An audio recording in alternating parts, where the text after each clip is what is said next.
The One and Only Ivan by Catherine Applegate. Poor Mac. Mac groans. He stumbles to his feet and hobbles off toward his office. Ruby watches him leave. I can't read her expression. Is she afraid? Relieved? Proud? When Mac is gone, George and Julia lead Ruby from the ring. It's okay, baby. It's okay, Julia says, stroking Ruby's head. They settle Ruby in her domain and make sure she has fresh water and food. Before long, Ruby's dozing. Dad? Julia asks as George locks Ruby's iron door. Do you think Mac would ever hurt Ruby? I don't think so, Jules, George says. At least I hope not. Maybe we could call someone. George scratches his chin. I wish I could help Ruby, but I wouldn't know how. I mean, who would I call? The elephant cops? Besides, George looks down. I need this job, Jules. We need this job. Your mom, the doctor bills. He kisses the top of Julia's head. Back to work, you and me both. Julia sighs and reaches for her backpack. She removes a piece of paper, a bottle of water, and a small metal box. Homework first, George says, wagging a finger. Then you can paint. It's for art class, Julia explains. We're doing watercolors. I'm going to paint Ruby. George smiles. All right then, just don't forget your spelling. Dad? Julia asks again. Did you see Mac's face when Ruby hit him? George nods. Yes, he said solemnly. I did. He shakes his head. Poor Mac. He turns away, and only then do I hear him laughing. Colors. Julia opens the metal box. I see a row of little squares. Green, blue, red, black, yellow, purple, orange. The colors seem to glow. She pulls out a brush with a thin tuft of a tail at its end. She dips the brush in water and wets the paper, then taps at the red square. When the brush meets the damp paper, pink petals of color unfurl like morning flowers. I can't take my eyes off that magical brush. For a moment, I'm not thinking about Ruby and Mac and the claw stick. And Stella. Almost. Julia touches red again, then blue, and there suddenly is the purple of a ripe grape. She touches the blue and her paper turns to summer sky, black and white, and now I see that she is painting a picture of Ruby. I can make out her floppy ears, her thick legs. Julia stops painting.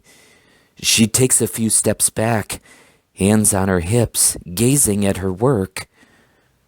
She scowls. It's not right, she says. She glances over her shoulder at me. I try to look encouraging. Julia starts to crumple up the paper, then reconsiders.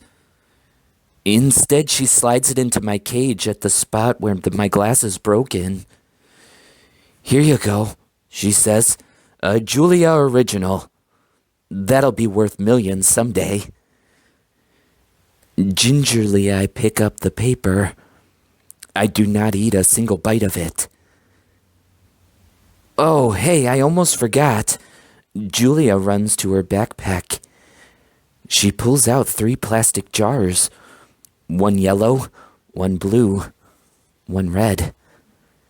She opens the jars and an odd, not food smell hits my nose. Julia pushes the jars one by one through the opening. Then she slides some paper through. "These are called finger paints," she says. "My aunt gave them to me, but really, I'm too old for finger painting." I stick a finger into the red jar. The paint is thick as mud. It's cool and smooth, like bananas underfoot. I pop my finger into my mouth. It's not exactly ripe mango, but it's not bad. Julia laughs. "You don't eat it. You paint with it." She grabs a piece of paper and presses her finger on it. "See? Like this." I place my finger on the piece of paper. I lift it and a red mark is there. I get a bigger glob from the pot and slap my hand down on the page. When I pull my hand off the paper, its red twin stays behind. This isn't like the ghostly handprints on my glass, the ones my visitors leave behind. This handprint can't be so easily wiped away. A bad dream. I lie awake, peeling dried red paint off my fingertips. Bob, who accidentally walked on one of my paintings, is licking his red paws. Every so often I glance over at the empty ring. The claw stick glints in the moonlight. "Stop! No!" Ruby's frantic cries startle me. "Ruby," I call. "You're having a bad dream. You're okay, you're safe." "Where's Stella?" she asks, gulping air. Before I can answer, she says, "Never mind. I remember now." "Go back to sleep, Ruby," I say. "You've had a hard day." "I can't go back to sleep," she says. "I'm afraid I'll have the same dream. There was a sharp stick and it hurt." I look at Bob and he looks back at me. "Oh," Ruby says. "Oh, Mac." She puts her trunk between the bars. "Do you think—" She hesitates. "Do you think Mac is mad because I hurt him today?" I consider lying, but gorillas are terrible liars. "Probably," I finally say. "He ran away after that," Ruby says. Bob gives a scornful laugh. "Crawled away is more like it." We are quiet for a while. Branches claw at the roof. A light rain drums. One of the parrots murmurs something in her sleep. Ruby breaks the silence. "Ivan, I smell something funny." "He can't help it," Bob says. "I believe she's referring to the finger paints Julia gave me," I say. "What are finger paints?" Ruby asks. "You make pictures with them," I explain. "Could you make a picture of me?" "Maybe someday." I remember Julia's picture, the one that will be worth $1 million. I hold it up to the glass. "Look, it's you. Julia made it." "It's hard to see," Ruby says. "There's not much moonlight." "Why do I have 2 trunks?" I examine the picture. "Those are feet." "Why do I have 2 feet?" "That's called artistic license," Bob says. Ruby sighs. "Could you tell me another story?" she asks. "I don't think I can ever go back to sleep." "I told you all I remember," I say with a helpless shrug. "Then tell me a new story," she says. "Make something up." I try to think, but my thoughts keep returning to Mac and his claw stick. "Anything yet?" Ruby asks. "I'm working on it." Ivan, Ruby presses. Bob said you are going to save me. I search for true words. I'm working on that too. Ivan, Ruby says in a voice so low I can barely hear her. I have another question. I can tell from the sound of her voice that this will be a question I don't want to answer.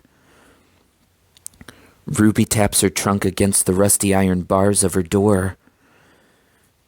Do you think, she asks, that I'll die in this domain someday, like Aunt Stella? Once again I consider lying, but when I look at Ruby, the half-formed words die in my throat. Not if I can help it, I say instead. I feel something tighten in my chest, something dark and hot. And it's not a domain, I add. I pause, and then I say it. It's a cage. The story. I look at the ring, layered with fresh sawdust. I look at the skylight, at the half-hidden moon. I just thought of a story, I say. Is it a made-up story or a true one? Ruby asks. True, I say. I hope. Ruby leans against the bars. Her eyes hold the pale moon in them, the way a still pond holds stars. Once upon a time, I say, there was a baby elephant. She was smart and brave, and she needed to go to a place called a zoo. What's a zoo? Ruby asks. A zoo, Ruby, is a place where humans make amends. A good zoo is a place where humans care for animals and keep them safe. Did the baby elephant get to the zoo? Ruby asks softly. I don't answer right away. Yes, I say at last. How did she get there? Ruby asks. She had a friend, I say. A friend who made a promise. How? It takes a long time, but finally Ruby returns to sleep. Ivan, Bob whispers, yawning. What you said about the zoo. How are you going to do it? Suddenly I feel as if I could sleep for 1,000 days. I don't know, I admit. You'll think of something, Bob says confidently, his voice trailing off as his eyes close. What if I don't? I ask, but Bob is already asleep. His little red feet dance, and I know he's running in his dreams. Remembering, Bob and Ruby sleep on. I don't sleep. I think about the promise I made to Stella and the pictures I've made for Ruby, and I remember. I remember it all. What they did. We were clinging to our mother, my sister and I, when the humans killed her. They shot my father next. Then they chopped off their hands, their feet, their heads. Something else to buy.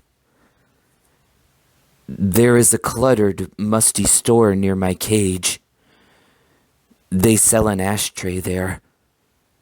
It is made from the hand of a gorilla.